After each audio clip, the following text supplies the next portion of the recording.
성경 묵상을 돕는 해설 가이드입니다. 안녕하세요. 묵상 코치입니다. 함께 읽고 나눌 말씀은 마태복음 11장 11절에서 19절까지 말씀입니다. 11절에서 15절은 계속해서 요한의 정체를 설명합니다. 16절에서 19절은 예수님과 요한 두 사람의 정체를 설명하기 위해 주어진 비유입니다. 비유는 왜 사람들이 요한과 예수님의 사역에 대해 반응하지 않거나 부정적으로 반응하는지 그 이유를 설명합니다. 11절에서 15절 읽겠습니다. 내가 진실로 너에게 말하노니 여자가 낳은 자 중에 세례 요한보다 더 큰 이가 일어남이 없도다. 그러나 천국에서는 극히 작은 자라도 그보다 크니라. 세례 요한의 때부터 지금까지 천국은 침노당하나니 침노하는 자는 빼앗느니라.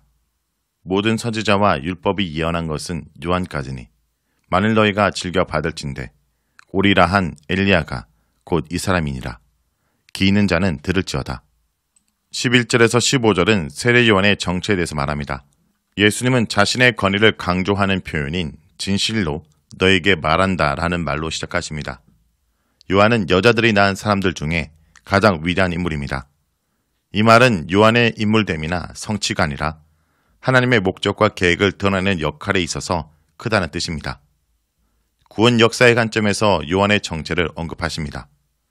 요한은 말라기 3장 1절을 성취하는 역할을 맡아 백성의 길을 준비하기 위해 그들을 앞서갑니다. 이 사역은 요한을 옛시대의 여자가 낳은 자 중에 가장 큰 자로 만듭니다. 그러나 하나님 나라에서는 가장 작은 자가 요한보다 위대합니다. 옛시대와 새시대 사이의 차이는 매우 커서 새시대에서 가장 작은 자가 요한보다 큽니다. 요한은 약속 혹은 기대의 시대와 성취의 새시대를 잇는 교량의 역할을 합니다. 그는 옛시대의 마지막 인물이면서 새시대를 시작하는 메시아의 선구자입니다. 구원사의 관점에서 이제 하늘나라가 11장 5절의 설명처럼 강력하게 도래했고 5장 3절에서 10절의 가르침처럼 하늘나라에 들어간 사람의 복을 누리는 시대가 왔기 때문에 이 나라에 들어와서 구원의 혜택을 누리는 사람은 요한보다 더 큽니다. 12절은 다음과 같이 번역될 수 있습니다.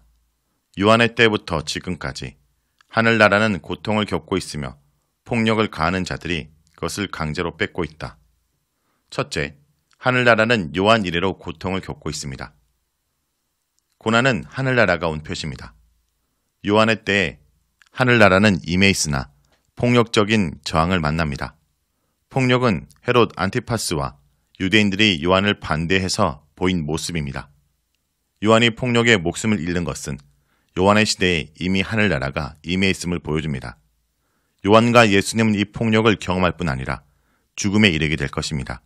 폭력적인 자들이 사람들이 들어가지 못하게 하늘나라를 공격하는 일은 요한의 때뿐 아니라 예수님과 교회 시대에도 일어납니다. 둘째, 하늘나라의 도래를 선언한 요한이 고난을 받은 사건은 하늘나라의 도래를 선언하며 그 나라를 가져온 메시아의 고난을 예고합니다. 셋째, 본단락이 요한의 정체에 대한 내용임을 고려할 때 요한의 고난은 선지자의 신분을 증명합니다. 마지막 선지자이면서 엘리야의 역할을 수행한 요한은 역시 선배들의 고난에 참여할 수밖에 없는 신분입니다. 요한은 모든 선지자들과 율법, 곧 구약이 예언한 선지자입니다. 구약의 마지막 선지자입니다. 예수님의 말씀을 듣고 있는 사람들이 13절에서 언급한 선지자들이 전한 예언을 받아들이기를 원한다면 마지막 선지자인 요한은 바로 다시 올 메시아라는 사실을 알아야 합니다. 요한의 등장은 새로운 시대의 도래를 확인해주는 표시입니다. 요한의 정체를 선지자와 엘리야로 파악할 수 있는 사람은 요한이 가리키는 대상인 예수님의 정체도 파악할 수 있기 때문입니다. 대부분의 사람들은 고난받는 요한의 정체를 알지 못합니다. 돌아온 엘리야인 요한은 새시대의 도래를 선언했지만 옛시대의 선지자들에게 주어진 고난을 겪습니다. 고난, 선지자, 엘리야, 하늘나라의 선포는 서로 연결되기 때문에 사람들은 하늘나라를 선포하는 것과 고난을 겪는 것을 통해서 그의 정체를 파악해야 합니다. 한편 요한이 돌아온 엘리야라면 이스라엘이 보여야 하는 반응은 회개인데 그들은 요한의 정체를 모르기 때문에 회개하지 않고 회개하지 않으므로 하늘나라에 들어갈 수 없습니다. 만일 사람들이 요한을 돌아올 것이라고 예언한 엘리야로 알았다면 이 엘리야가 올 때 보여야 할 해계로 반응했을 것입니다. 그러나 요한이 폭력으로 갇히자 실망한 사람들의 시야가 흐려져서 요한의 정체를 파악하지 못하게 됩니다. 이는 결국 예수님에 대한 오해로 이어집니다. 마태복음의 독자들은 역시 고난 때문에 하늘나라를 이해하는 시야가 흐려질 수 있습니다. 그러나 성도들은 고난이 하늘나라의 핵심적인 요소임을 이해해야 합니다. 요한은 선지자이기 때문에 폭력에 의한 고난을 경험합니다. 요한의 고통은 그가 선지자임을 증명합니다. 무엇보다 12절은 하늘나라의 특징이 고난임을 알립니다. 16절에서 19절 읽겠습니다. 이 세대를 무엇으로 비유할까? 비유하건대 아이들이 장터에 앉아 제 동물을 불러 이르되 우리가 너희를 향하여 피레를 불어도 너희가 춤추지 않고 우리가 슬피 울어도 너희가 가슴을 치지 아니하였다함과 같도다.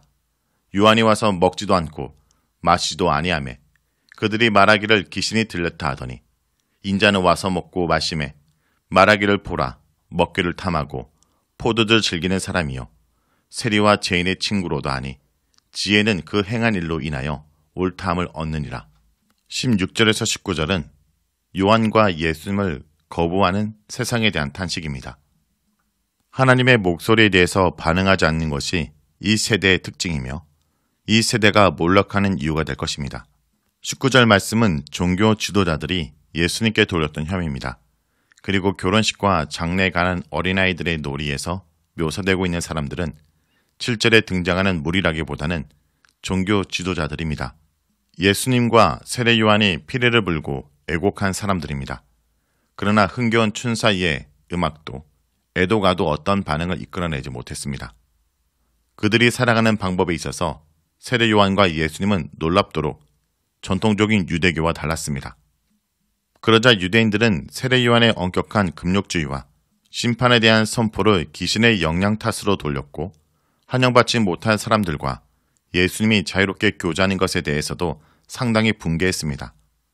유대인들은 자신들의 정통에 부합하지 않는다면 심판에 관한 것이든 자비에 관한 것이든 하나님의 음성 듣기를 거부했습니다.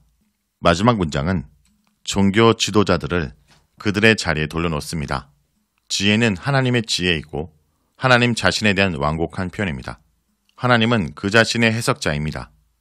그리고 그의 최고의 지혜를 통해서 세례 요한과 예수님의 대도되는 호소들이 각각의 의도된 자리를 차지합니다. 그 지혜는 바로 행위를 통해서 정당성을 확보하게 되는데 바로 이것이 이 메시지에 응답하지 않는 자들을 분노케 했습니다. 그들의 행위를 보면 그들이 누군지 알게 되는 것입니다. 자, 여기까지가 마태복음 11장 11절에서 19절까지 말씀입니다. 오늘 말씀을 통해 우리는 무엇을 묵상하고 적용해야 할까요? 하나님 나라 초청에 우리는 응답해야 합니다. 세례 요한은 주의 길을 예비했고 예수님은 천국을 이 땅에 임하게 하려고 애쓰셨는데 문제는 전혀 반응하지 않는 이 세대였습니다. 이 세대는 세례 요한이 강야에서 말씀을 전하며 세례를 베풀 때는 미친 사람 취급을 했고 예수님이 죄인들과 함께 식사할 때는 타락한 세속주의자 취급을 했습니다. 어떻게 해도 말씀을 받아들이지 않았습니다. 마치 장터에서 피레를 불어도 춤추지 않고 술 피우러도 가슴 치지 않는 모습과 같습니다. 결혼식 때 기뻐해주지 않고 장례식 때 슬퍼해주지 않는 사람들처럼 오늘 이 세대도 하나님 나라에 관심을 갖지 않습니다.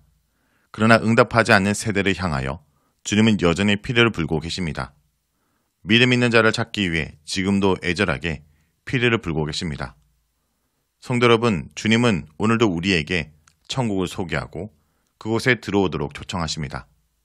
기쁨으로 천국을 받아들일 것인지 아니면 거부할 것인지 태도를 분명히 하라고 응답을 촉구하십니다. 성도 여러분, 오늘도 예수님이 우리를 하나님 나라에 초대하십니다. 그 부르심에 응답하는 주의 백성들이 되길 간절히 기도드립니다.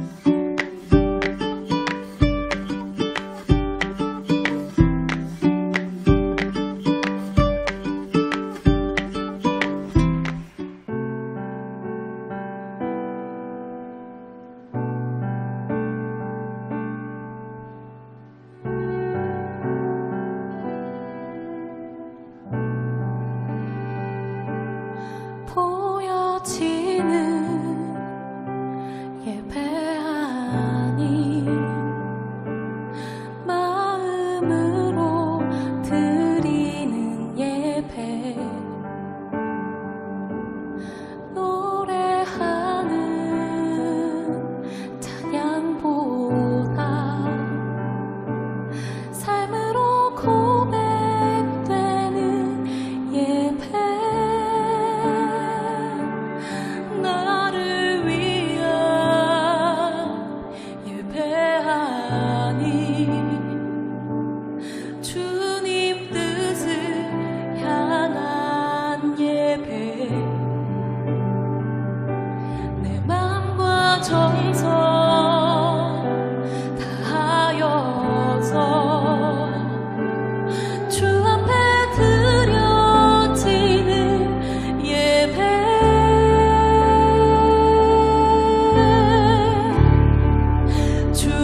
주님